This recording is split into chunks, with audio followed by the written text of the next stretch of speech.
Hey. What's up, man? Conrad. Good to finally meet you, Conrad. This is Brad, by the way. My little bro. Hey, man. Want to crack a cold one with me? In the Man of Medan, I play a character named Conrad. And I think initially when we find Conrad, he is a sort of entitled guy, a wealthy American who's on vacation. Where's the old crust bucket skipper anyhow?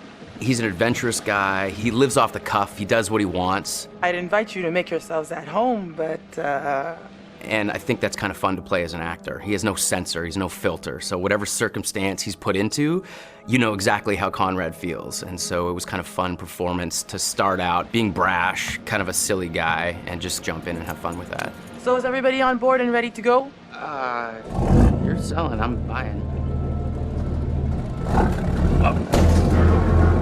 I think Conrad and I have some similarities. I think the sense of humor and the sense of fun are similar between Conrad and I, but I will say that he's a little more aggressive and a little more outlandish than I am.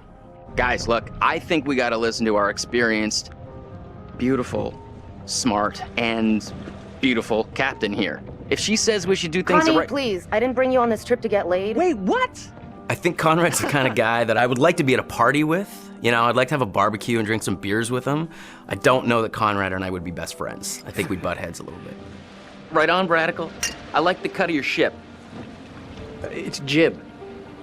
Don't ruin it.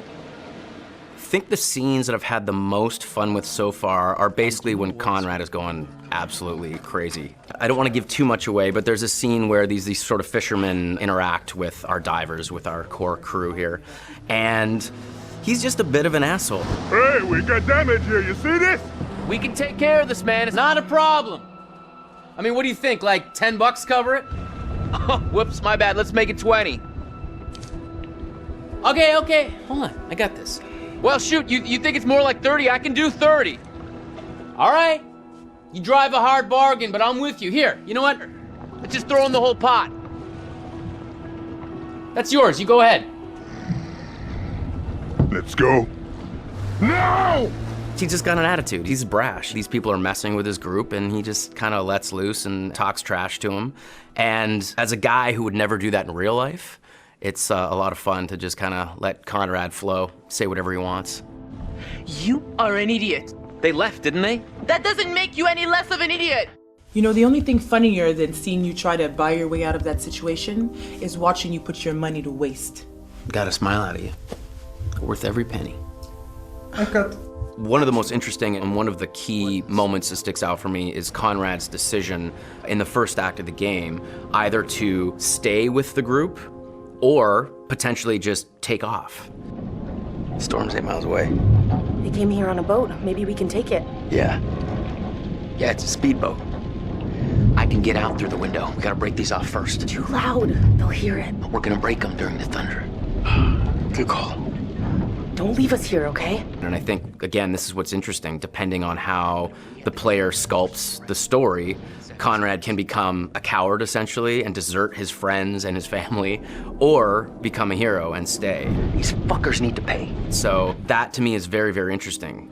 Two very human choices, and depending on how our player decides to live with these characters, can totally change the outcome of the game. So I think that I enjoy when Conrad makes the heroic choice and gets to stick around. He obviously gets to see more of the adventure, but it's just as possible that he tries to save his own life and takes off. Whew, wow, that was intense. That's one way to put it. You got a better way to put it?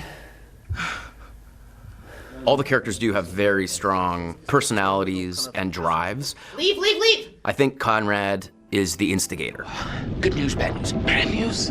I don't see how this could get any worse. I think he is the one that really starts the confrontation with the fishermen. These are kind of maybe the fishermen I pissed off earlier. Oh, God damn it, Conrad. Great, just great. And the good news? So I think in a lot of ways, Conrad is there to stir the pot and create drama. I recognize them. How was that good news? I thought you were gonna ask the good news first. You're such an idiot, Jesus. Do I prefer playing the good guy or the bad guy? I think that there's fun in both. To be honest, I don't get to play the bad guy as much as I get to play the good guy, so I think I relish those moments where I get to play the darker side of things. But I think every good hero has that balance, has that dark side. I think a good guy who only is doing good things is kind of boring. You just had to piss them off, didn't you? So I think that there's elements of both sides in both characters. And the best villains are the villains that don't think they're doing anything wrong. Their motivation is not like, oh, I'm a mustache twirling bad guy. It's like, no, they're doing what's right for them. It just happens to be against what most people think is the right thing to do. If I can't shoot them as payback, at least I could give them a nice jab with a sharp knife. Because I'd had some experience working with motion capture and games before, this experience was much easier for me coming right in. I didn't feel like I was jumping into the deep end.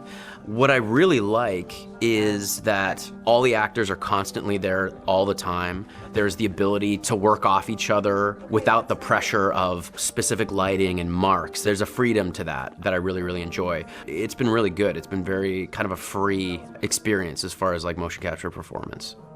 You got a funny way of saying thank you, Conrad. You're a piece of work, Conrad. I'm not all work, I'm a little play, too. #wink.